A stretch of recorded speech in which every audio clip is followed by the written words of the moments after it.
Rudiana katanya bersedia bersumpah, termasuk sumpah pocong.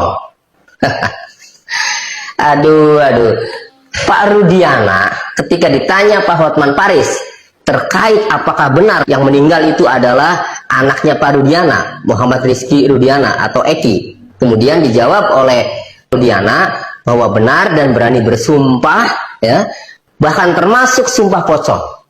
Saya menilai ini strategi Rudiana untuk meyakinkan publik sumpah pocong itu.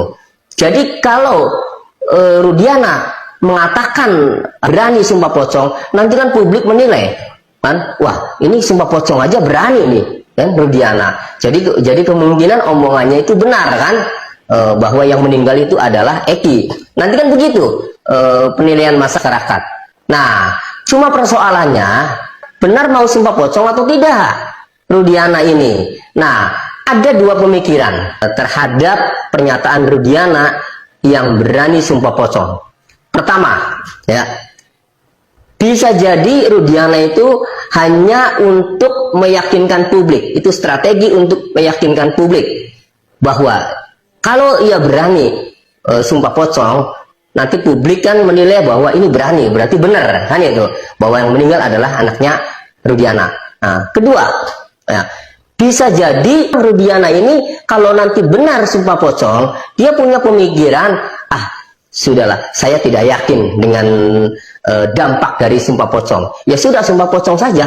Nah, tetapi hatinya tidak yakin mengenai dampak yang terjadi, sehingga ya berani sumpah pocong. Kemudian dia tidak yakin dengan dampaknya, apapun dampaknya, ia tidak yakin, sehingga tidak akan terjadi apa-apa.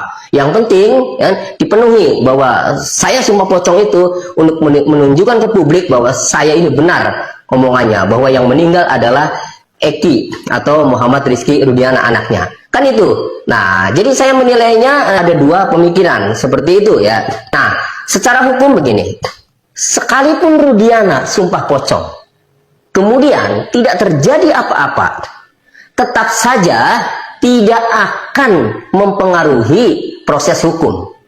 Karena proses hukum itu, ya, tidak mengenal sumpah pocong.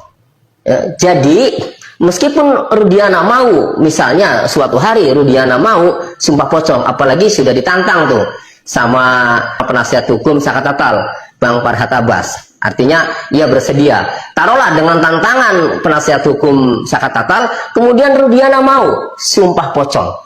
Nah, tetap saja, ya, walaupun Rudiana mau sumpah pocong, walaupun dalam jangka waktu tertentu, misalnya Rudiana tidak ada dampak dari sumpah pocong itu, tetap saja sumpah pocong Rudiana ini tidak akan mempengaruhi proses hukum. Itu. Justru kalau saya menginginkan, ya, walaupun Rudiana misalnya ada dampak dari sumpah pocong itu, ya, kemudian dampaknya apalah misalnya, justru saya tidak menginginkan. Kalau yang saya inginkan, Rudiana ini kalau nanti terbukti, misalnya terbukti merekayasa kasus, membuat skenario sampai akhirnya 8 orang itu jadi dihukum, ya, justru yang saya inginkan adalah Rudiana ini bisa merasakan seperti 8 orang itu di penjara seumur hidup.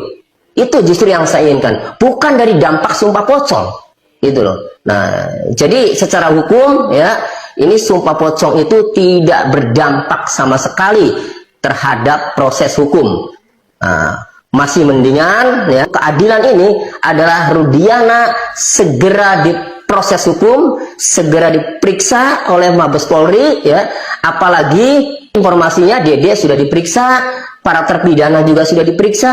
Nah, semakin mengerucut bahwa Rudiana itu harus diperiksa.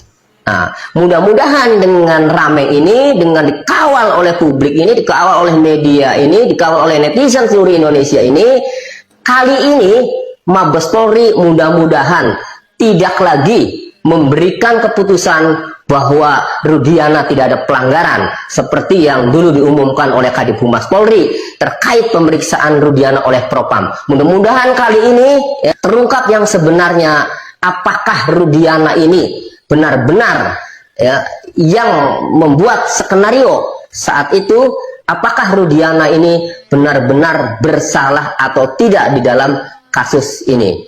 Mudah-mudahan kali ini bisa terungkap apa yang terjadi sebenarnya, apa yang dilakukan Rudiana, skenario apa yang dilakukan Rudiana, sehingga 8 orang itu dihukum.